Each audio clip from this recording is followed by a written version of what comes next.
One thing I thought I wanted to ask earlier, maybe we can just do it now, is something you tweeted, let's see, when was that? In April. Oh, wow. I have it open here, yeah. So you tweeted who had big successes in science academia while starting their PhD with 30 plus. I'm assuming that means years old, not just yo. I could take some inspiration to still starting that direction as a hashtag firstgen. Mm-hmm. I'm curious, what was I guess in some sense the motivation seems kind of obvious behind this, but could you maybe elaborate on that a bit? Like why you tweeted that? Mm-hmm. So first of all, it's just in general very interesting to just find good role models in science. And then just hear, just like in general, what role models do other people have? Even just how do they interpret the question? What makes success in science? Because someone even asked, I started after 30, but I don't know whether I count as success. And I was like, yeah, that's exactly why I asked, right?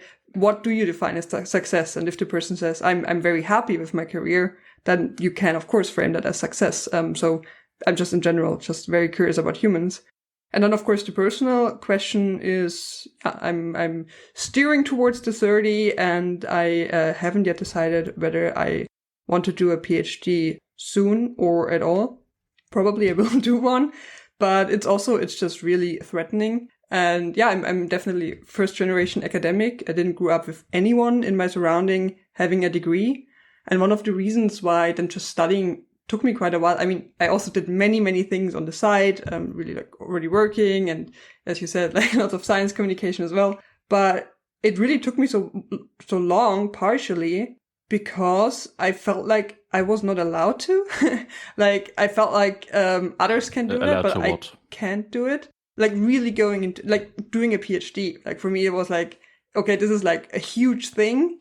And just having the degree that officially permits to do that is not enough. There's like a lot of other things. And so I felt like there were a lot of invisible beliefs that that really also were holding me back to just finish everything up sooner. Because if I could go back, then I would just like speed up both the undergraduate and the graduate degree to just do it, right? Because by now I feel like I could, but yeah. So, I was wondering whether I was already kind of too late to even still consider this as a meaningful route, or whether it doesn't really matter. So just trying to get some insight into that. Yeah, it's weird, these kind of expectations between people who come from an academic background or not. I mean, for example, in my case, I mean, I guess I'm second generation. I'm not sure any of my grandparents finished or even started high school. I think my English granddad might have, I'm not sure. But, my German grandparents left school at like 12 or something. And my mum somehow then managed to get a PhD from a foreign country, which is quite the achievement, I guess. But that's the weird thing. So like, I grew up in a household where both my parents studied and my mum had a PhD. But the weird thing is like, it was never a thing. My mum never put her doctorate into her like name or anything, or like a passport or anything. It's just like, there's this book in our house that has my mum's name on it. Yes. And says, PhD or whatever. And so like in a sense, like it doesn't, I grew up in an academic household, but it didn't feel like it. But I think nonetheless, the expectations are probably very different, because to me, it's very normal. To me, like doing a PhD is just like, I mean, I always say slightly, almost intentionally confrontational to say like, you get a PhD by doing your job for 3 years and then you have a PhD. Yes. Like it's just a job, right? But I totally understand how it can seem like this very fancy, weird, sometimes even bad thing if you're not from that kind of background. Yeah. So I think there were a lot of implicit beliefs that I just had by not having that as a normal thing in my surrounding. And I mean, in my case, my family literally brought me to my first undergraduate year, and they were like, yeah, I mean, good luck. We really support you, but we have no idea about any of that. So please go do this. We have no idea how any of this works. And I couldn't, like, there were just no people to ask questions. And actually, this is a good way to also make the transition. I think that's one of the reasons why I do really care about science communication, and also just teaching people that it's not this complete different realm that you can't enter, but it's very intertwined with everyday life. It's not something mystical. For example, I've mentored a girl before to write this kind of research project for is it high school? Yeah, I think so. Where she was like, I don't know what to research, like to do like for this project. It's like so difficult and abstract. You like have to do like some math or like and then I was like, well, what are you interested in, right? Like write down. Yeah. On one side, what are you interested in everyday life? And then on the other hand, what are your favorite subjects? And then we just connect them and then we will make up a topic. So for example, is she using TikTok? Okay. Why are certain things, what is a good property to make things viral on TikTok? What does viral mean? You could look at this from so many, like you can look at it from psychology. You can look at it from maybe, I don't know, graph theory. There's like so many options. And then you have something you're really, really excited about, but you can make it science, right? And I think this is really at the core of why I find science communication so exciting, because for me, growing up, it felt like there's this secret world where scientists do their things. But I think that, yeah, I mean, of course, it is actually a job where people are like distant from other like people in what they do. But also everything, it is just very, you can direct it to everyday things. And the individual things, like the individual tasks you do as a scientist, they're not magical. You're not like, I don't know, shooting around lasers or interacting with floating interfaces in the air. Like it's not mystical in any way, and it's actually fun. And I wish someone had told me that earlier, really, that you just have to put in the work, but you can totally enter, even if you feel like an outsider in the beginning. Yeah. I mean, in some sense, right, being a scientist is just the natural curiosities that everyone has, the kind of questions you go like, why is that? And then you just, for some reason, spend 3 years on that question or 10 years on that question or however long. It's just actually trying to find an answer and not just leaving the question kind of hanging. Yes. Yeah, it is so weird. And I think maybe, as I said earlier, just like me knowing like, okay, my mom did this thing, and, most of my friends' parents did something like that. It's not like you're like told anything per se, like how it works, or I had like no contact to anything. I didn't really know anyone at universities either, or that kind of thing. But it's just this thing of like, okay, like my mom did it, like it can't be that difficult. Yeah. Right.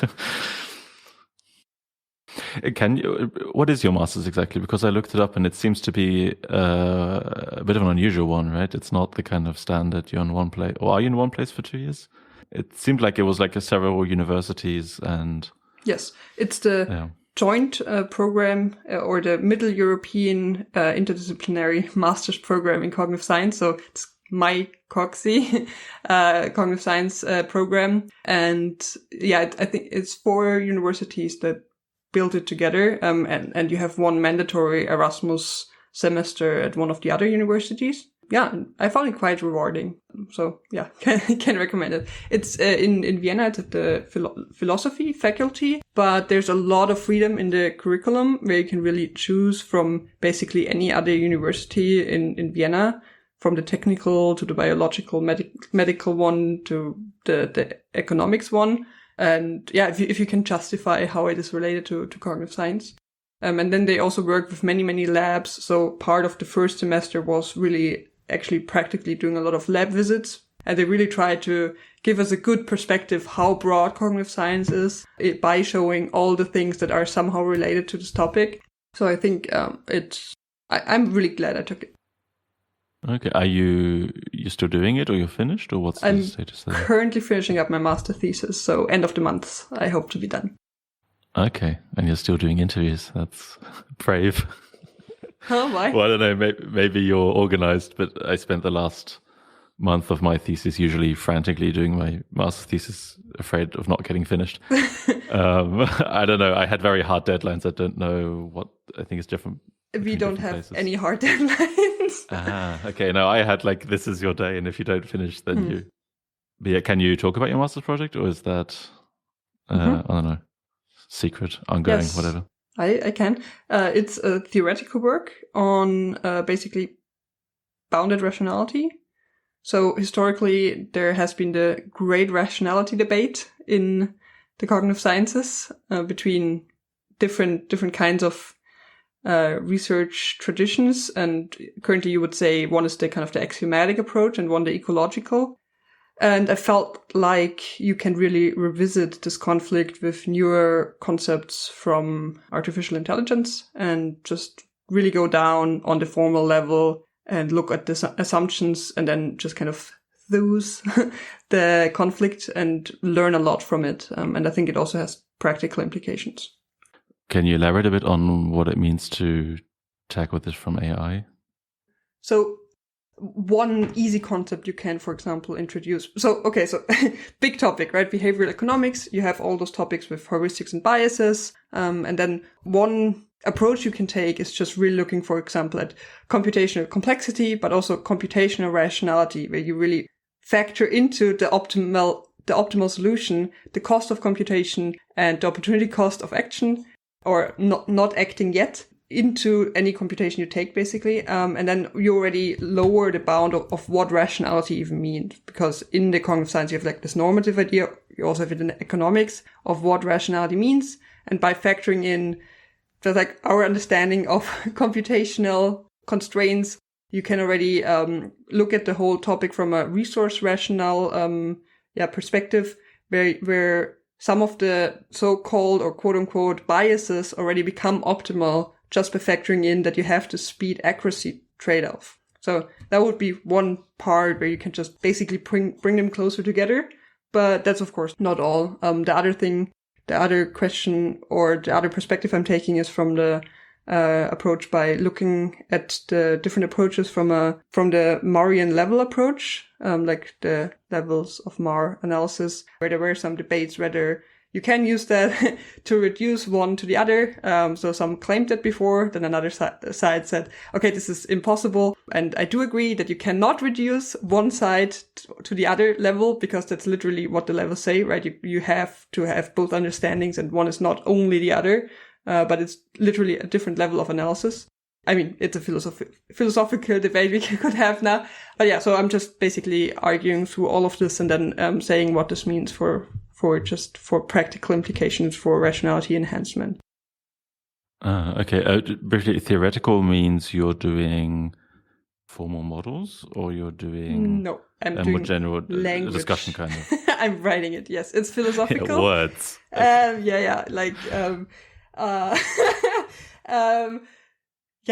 it's actually really hard. I think in the beginning I was like, I really don't want to do something empirical. Let me take the easier way.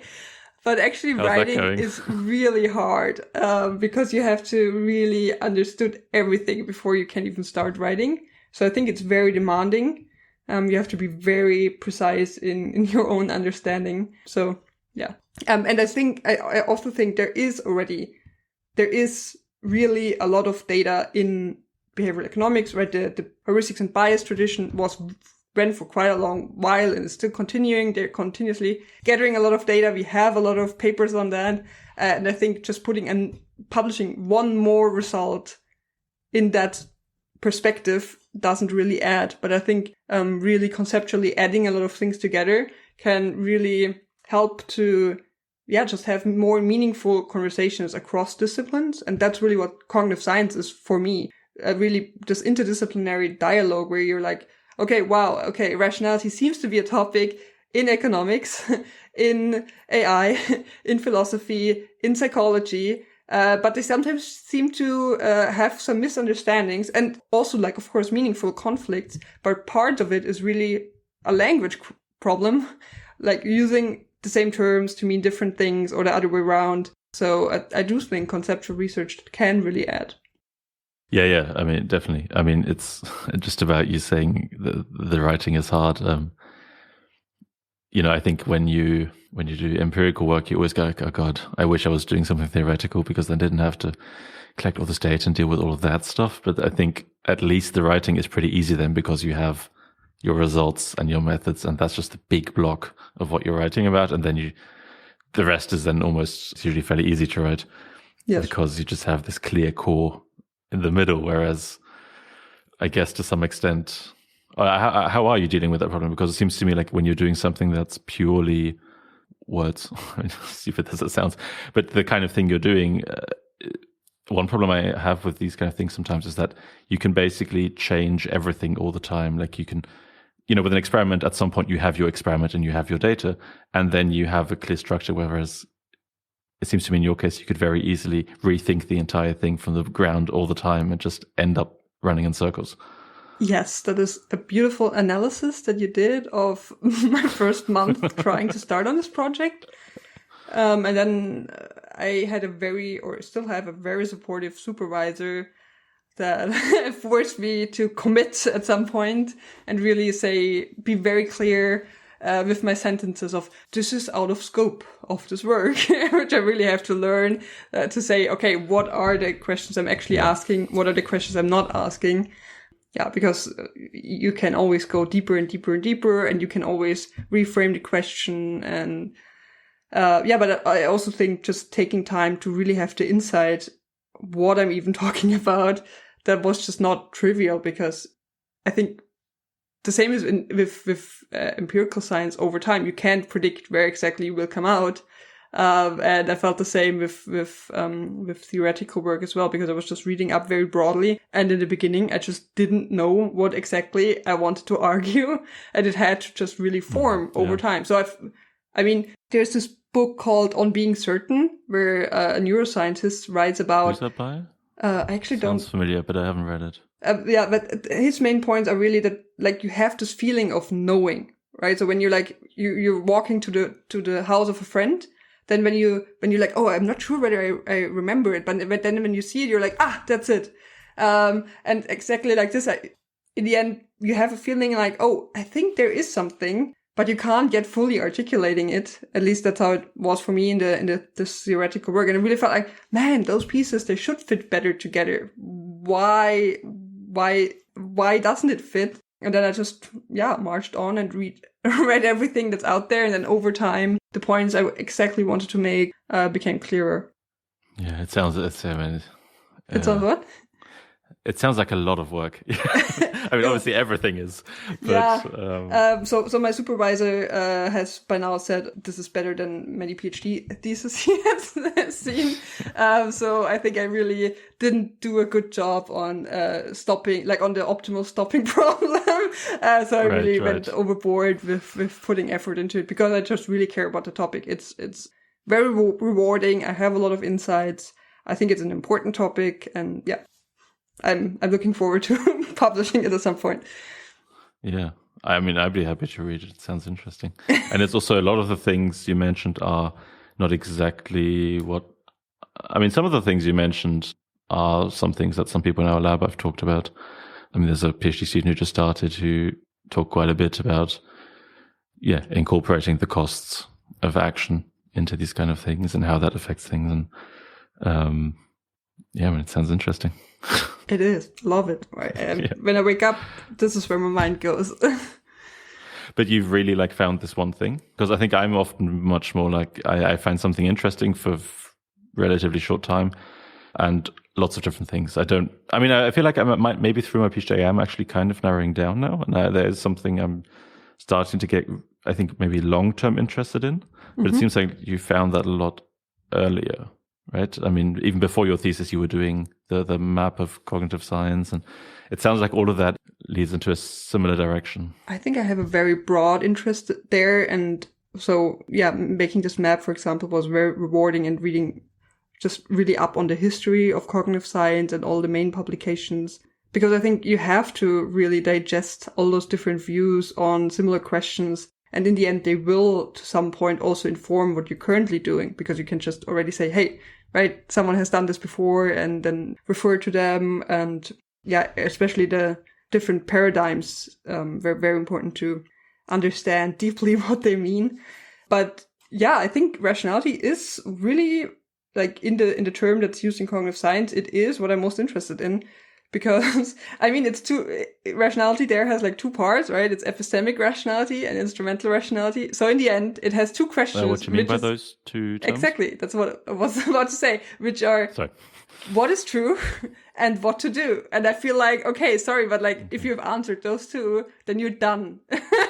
So, how would you want to answer anything else? And approaching this with a formal approach and computational approach, just gives a lot of answers to those topics.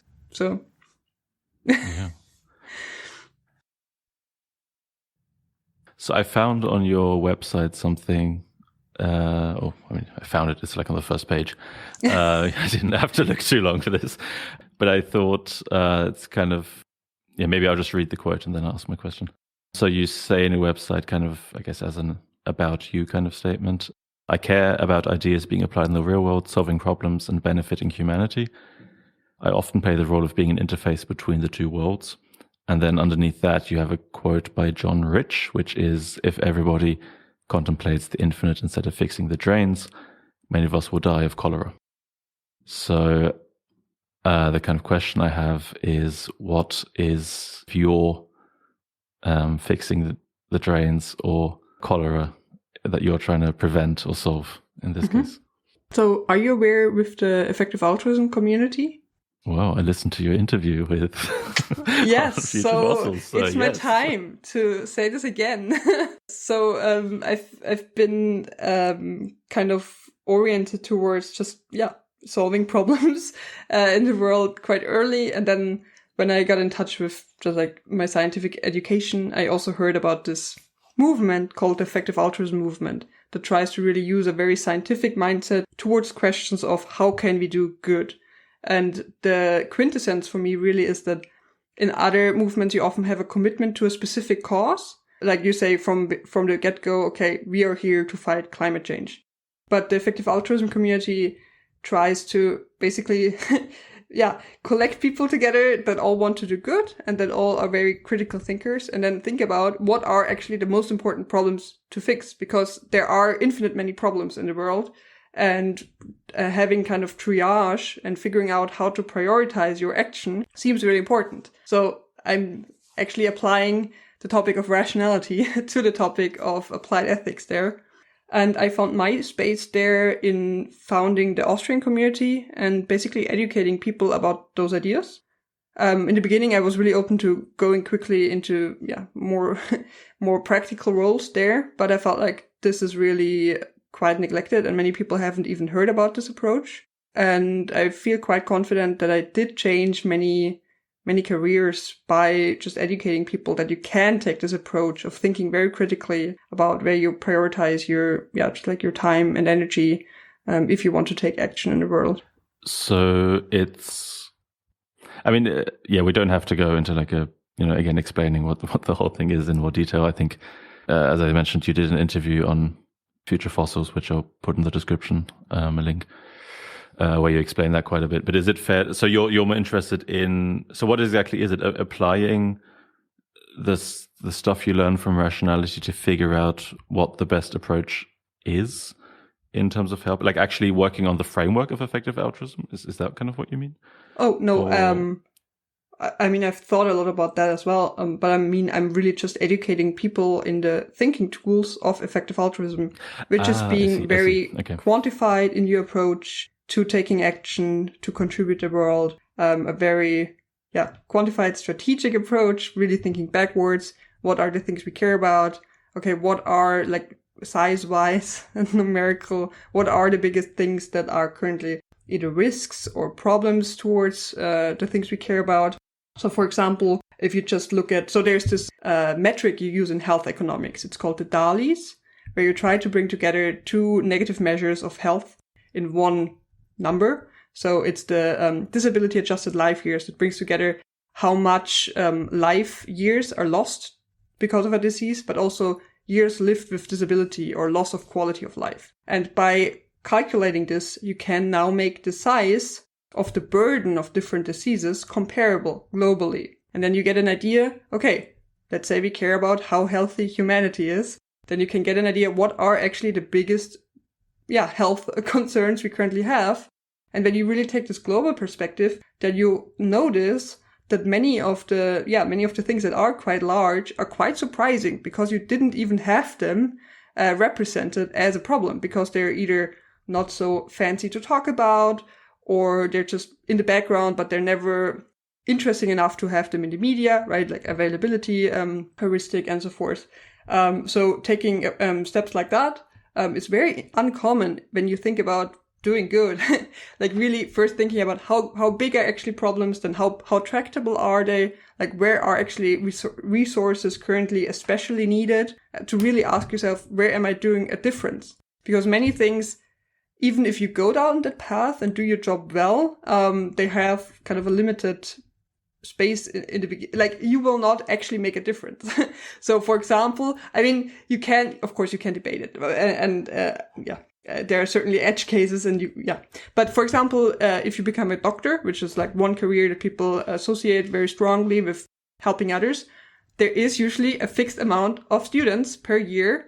If you don't do it, someone else will take it. So the difference you make is only how much better you do it than someone else. I think it is more a thought experiment. You really guide your intuition. I still think you can actually have a lot of impact by studying medicine and then, for example, doing amazing research, or actually just being right. I think it's very important. I don't want to downplay this at all. It's more like a thought experiment, that there are tools like just asking yourself what is actually neglected, where is no one even fixing the drains.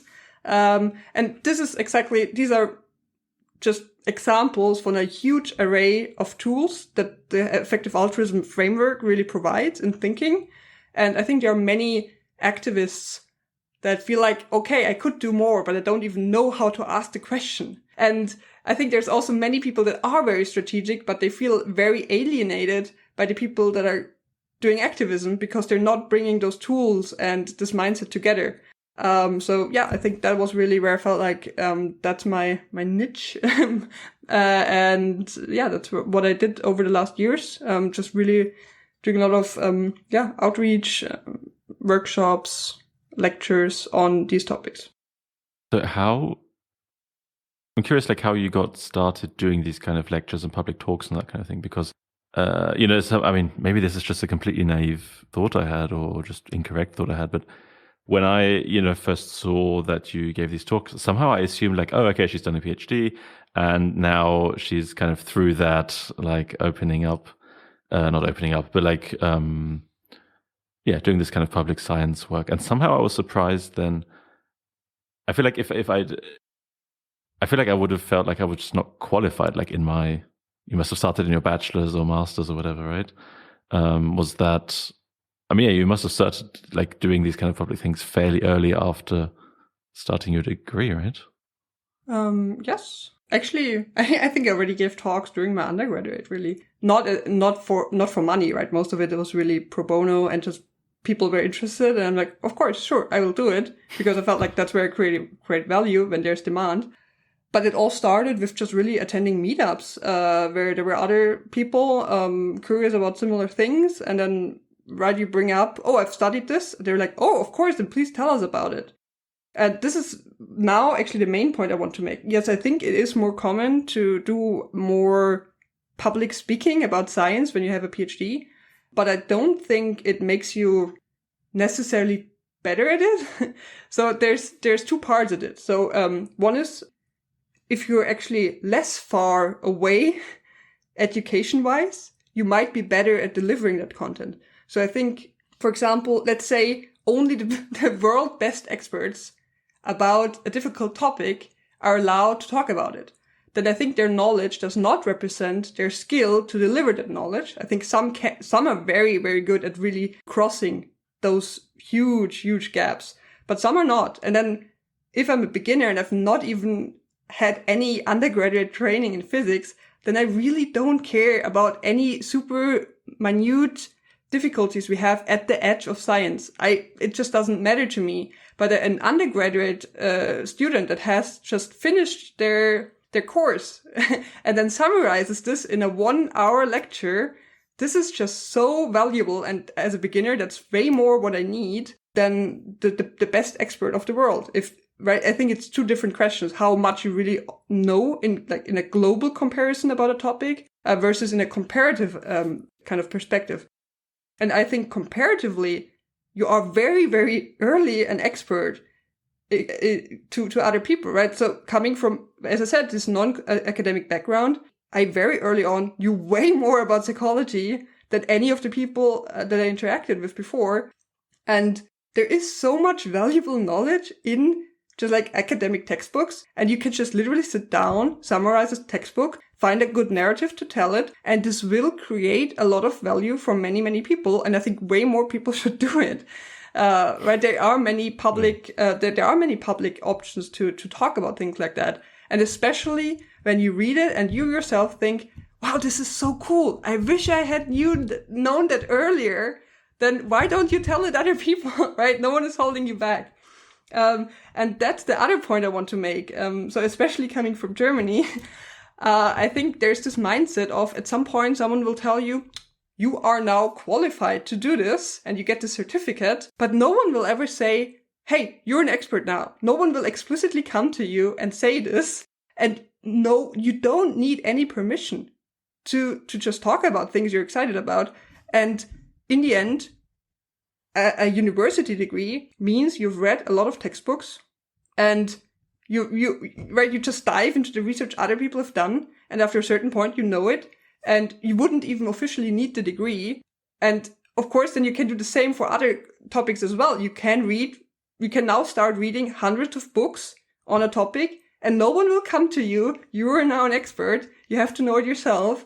But when you notice that others know substantially less about a topic, talk about it, teach them. And I think they're, especially online, I don't think most of the people that do, I don't know, lectures on Skillshare about a weird craftsmanship thing you can do, I don't think they have an academic degree in that. Okay, that was me rambling. Perfect. Yeah, I mean, I think, I'm not sure. No, I mean, I completely agree that, yeah, you don't need the world's best performer in something to explain how it works. I mean, usually that's not, they're so great at doing the thing that often explaining it is not, they're just not trained in doing it. So I know they're fairly complementary skills. And I mean, like one example might be that I think I'm probably very good at explaining to people how to get started with taking photos. Mm-hmm. Not because I'm the world's best photographer or anything, but because, yeah, I'm still close enough to knowing what it's like to not know anything. Exactly. That you really understand the problems. And yeah, I mean, like for example, with photography, I would like some people, because I do take quite a few photos, sometimes people do ask me, like, because they're interested in doing it, it's just take a camera, like whatever, and just, take 100 photos, just do that. Like that's literally, you don't need to look up like all these fancy things and watch 20 videos about how to do something. Just go out, do I like this? No. Is there anything I like about this? Okay, then try and replicate that in a new photo. Exactly, right? And if you were now the best expert on lighting in photography, then you would say, okay, so you need this light, and it has to be this angle, and really be careful with the setting. And then people are like, oh my God, okay, I don't think this would even be fun to do. So I think, for example, I think it's completely counterproductive. Yeah, exactly. And so again, coming back to the topic of rationality, there you also have the idea of, okay, there's, for example, the normative idea, like the ideal behavior, and then there's the descriptive behavior, the descriptive behavior, like how people actually behave. And then the gap is the prescriptive path, kind of what do you need to get there? Because only describing the optimal or the normative model will not suddenly make you behave in that way. You need different ways that bring you there. And I think, for example, I mean, the classical quote is just, if you want, if you want people to cross the river or something. No, wait, if you want people to get good at building boats, don't teach them how to build boats, but make them crave for the sea or for the other side of the ocean. I always felt very confident when I noticed, okay, I learned something that was very new to me. It's probably new to other people. Just like pay it forward. Yeah, I mean, I think it's, I mean, like, I think like whenever you do something, you just have to start off and go, well, I hope I can do a good job here. Yeah. And really the whole topic of kind of waiting for permission. No. Yeah. I agree. I mean, it's like with this podcast, right? Like, I mean, if I listened to the first few episodes, I wish I'd done a lot of things very differently. Yeah. Starting off with the fact that my first interview is in a terrible room for recording, so there's a lot of echo on my part. Yeah, but you learn it you literally learn by doing. And I mean, in my case, also, you publish this thing, get very embarrassed and go, oh God, I can't do that again. So, that's it's not perfect yet, but, getting a bit better, I hope. So, yeah, it's weird. It's maybe it's similar to like a bit of an analogy to what we talked about when you go to university, or whether you think you can go to university or whatever. It's often just doing it without thinking too much about whether you can do it or whatever, but just saying like, okay, I'll try this thing and then I'll see whether it works out or not. Yes. And often it doesn't, but sometimes it does. Yeah. Yeah. I mean, you mentioned earlier, we just talked briefly about this kind of the difference between having lots of breadth of knowledge and like very precise knowledge, but going really deep in it. Mm-hmm. How do you think about that when it comes to science communication? Because, I mean, this is maybe a similar question to what I just asked, but I mean, I don't know whether you would call yourself a journalist in that sense, but the problem, like, for example, with like science journalism a lot is that, most writers don't really know the topic they're writing about because they can't, right? Because they have to know, like, especially if you're like a science writer for a major newspaper or whatever. I mean, they might have, you might be focused on psychology or whatever, but, this is a very broad topic still. So within, I don't know, do you try and like really just focus on the one niche of rationality, etc., or do you not care and you just say like, well, I know more than someone who knows nothing, so I'm going to do it? Or how do you think about this kind of question of breadth versus depth? So I don't think knowing more than someone who knows nothing qualifies you to talk to everyone, but to those that know less. So I think the answer is very audience specific. So depending on who you talk to, you have to, of course, be calibrated whether this is really ridiculous, what you're saying, or whether this is actually adding value. And I don't think there's a general answer. And I think the same is, for example, also true with popular science books. I think coming back from actually having read academic work on the same topic, you could turn around and say many popular science books are plain wrong in what they're saying. But I think that's not their job. Their job is to popularize the topic and bring you from a certain step in your education to another step. And of course, once you know the details, you could turn around and then it's kind of wrong, but that was not what it's meant to be. So I hear this a lot, for example, with Richard Dawkins. So many people who are actually in genetics or whatever, they're like, no, he's like really, really wrong about those things.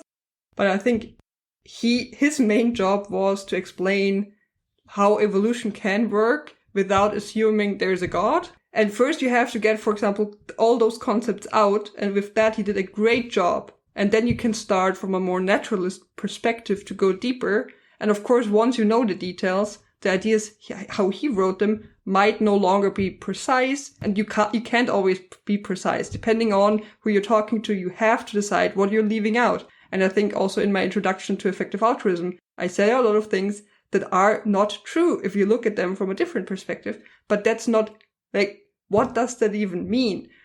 So when you create an educational product, which is a lecture, that's what a lecture is, then you think about a certain transformation, which is a certain step where people are to where they will be afterwards.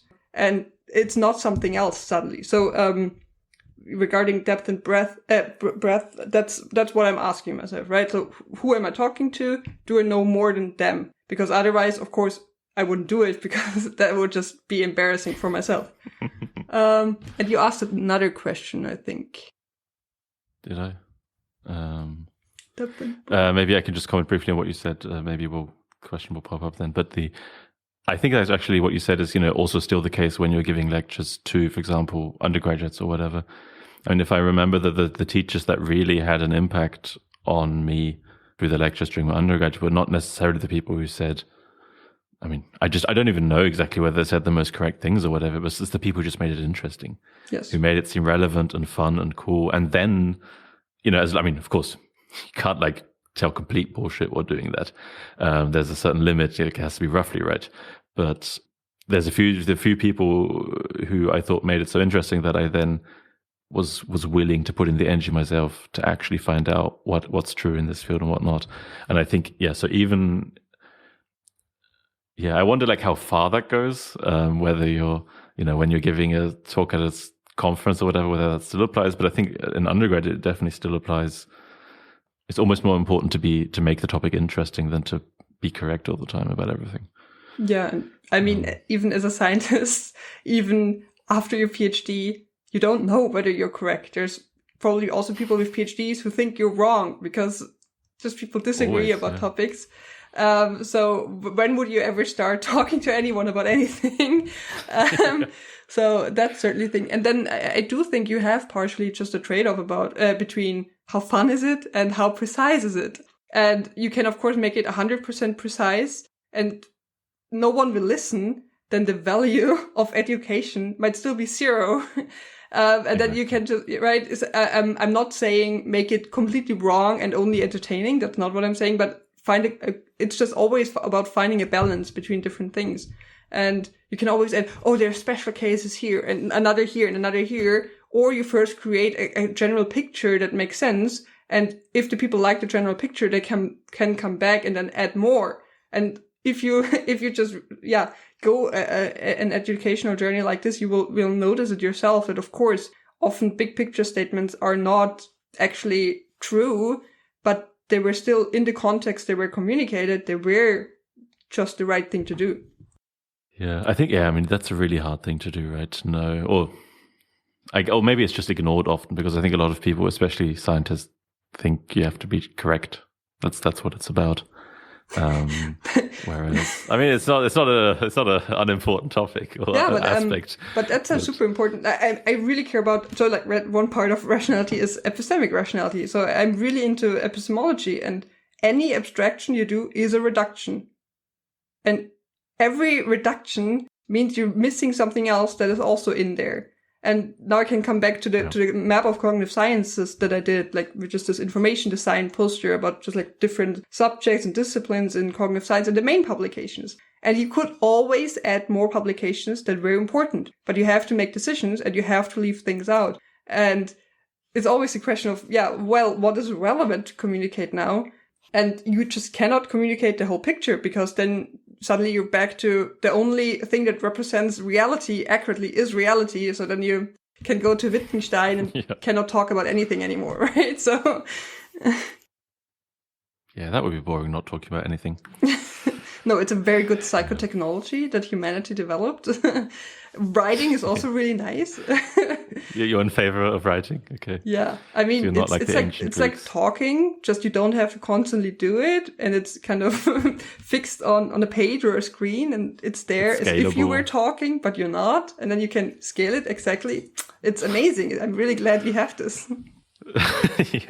Yeah, let's keep it. Yeah. Yeah, to be fair, I don't think my podcast has the power right now to get rid of writing. I'm not quite sure. I could if I wanted to. Yeah. That would be a weird species, but yeah. Well, isn't that just most species? Yeah. Not being able to talk. I mean, yeah. True. Good point. That's basically all. I mean, I guess with gradations, but. Yeah, and actually we could now shift to the topic of, right, when we talk about science communication, then I think visualization is also a very important question. And that's another thing I just comes together with my interest in science communication. It's just how do you visually transport certain concepts?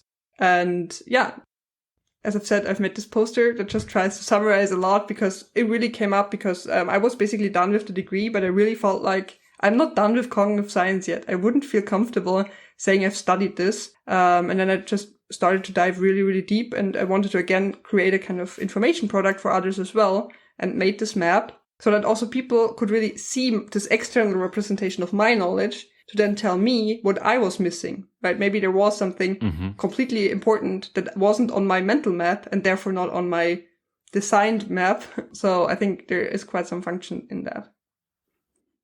Yeah, I mean, I think visualizations are so important and often overlooked because I guess by scientists, in some sense, you have your bar plots and that's the standard. So that's what we use and that's it. But yeah, I mean, if you love visualizations, then I'm sure you've watched the videos by 3 Blue 1 Brown multiple times. And, it's a kind of thing that just makes everything so much clearer. And also actually it works for me as a kind of, like a tool, in that when I think about these things, I actually, imagine these things in this way, which before I didn't when I tried to learn some maths or whatever. Yes. And that actually makes a lot of sense. So there's this paper called Why a Diagram is Sometimes Worth 10,000 Words by Herbert Simon and another author. I don't remember. And someone else. Okay, I have Simon. So the point they're making there is, so they write kind of a program that describes a lever and a string. And so on one hand, you have it as a code written, and on the other hand, you have it as a diagram. And the point is that information theoretical, they're the same, right? There's the same information in both. But when reading just the code, you wouldn't have any sense of how things are really connected. Like what could you move that it does something else and so forth. Right. You would have to really translate it into the visual representation. And this, of course, makes sense because that's what we have interacted with. We have some intuitive physics. We have a rough understanding of the mechanics. And there is a lot of understanding built into our, just like perceptual system, really. And that's really what diagrams do, right? So if you have, for example, you illustrate a big global system, then you would first gather data. You have a lot of numbers that represent the size of the things. And then when you visualize them, you represent it in such a way as if it was an object you can interact in a more intuitive manner again. And this makes really big things graspable intuitively for humans. And I think that's just really amazing. Yeah. You already mentioned that paper by Herbert Simon, and I always put the stuff we talk about in the description. Do you have anything else, like in terms of like visualization or, like visual science communication, let's say, any kind of, I don't know, books or papers you've read that you found particularly useful? I don't know. Yeah, just whether anything comes up. Mm-hmm. Definitely. I mean, my cognitive science map, people should look at it. It's super cool. That's going to be in the description. You can even, by now you can print it on a blanket and then you can sleep under it. So that's possible. Have you done that yourself? No, but I've put it online on Redbubble, so it is possible. Right. But only that, or did you go the full, like, mugs, pins, everything. clocks, you can get it on everything. You did everything? I think it's not beautiful enough, but it's informative Shower enough. curtain? Yes. But yeah, other things you can look at. So I think historically the work by Marie and Otto Neurath is very interesting, because they developed those isotopes of visual communication, and their goal was really partially political in nature, because they said, right, like a whole nation is quite complicated in how it functions, and then of course this information is mostly available to very highly educated people, and making it more visual makes it more like, actually it's super important for a democracy, because in a democracy you want everyone to be informed as good as possible. So using those tools is kind of powerful. And I've seen a very good post about the work by Marie Neurath on Medium. I can send you that. I think her work was very impressive. That'd be great. And there is great work by Katie Berner. I don't actually know how to pronounce her name. She has a couple of books. I think one is, called Maps of Knowledge. And she really tries to basically do science of science, where she really summarizes whole fields of knowledge and works together with other people doing that, and publishing that as books. I think she calls it just like, I think one book is, or one of her courses is called Everyone Can Map. And I think that's just so powerful to really try to understand this big picture views of human knowledge. Mm-hmm. Yeah. Kind of. Yeah, definitely. There's this idea of Nassim Taleb called the anti-library. So he says you should have a really, really big library with lots of topics in it that you don't know much about, to just really be reminded how little you actually know. So instead of only having the books about the topics you already know, also just put all the things in so that you have a good understanding of how little you know. And I think just like having those maps of knowledge is also really fun. I think I've accidentally been, for most of my life, cultivating an anti-library by buying more books than I read and just having an entire bookshelf of books I haven't read yet and that I don't know anything about. Yeah, okay. I didn't know I was doing that, but I guess I was. Yeah. Yeah. Now you have a fancy term to argue. When I go like, God, I wasted so much money on these books I'll never read. Also, lots of them because I'll never get around to it. There was a beautiful. No, I was building an anti-library. Yeah. Yes.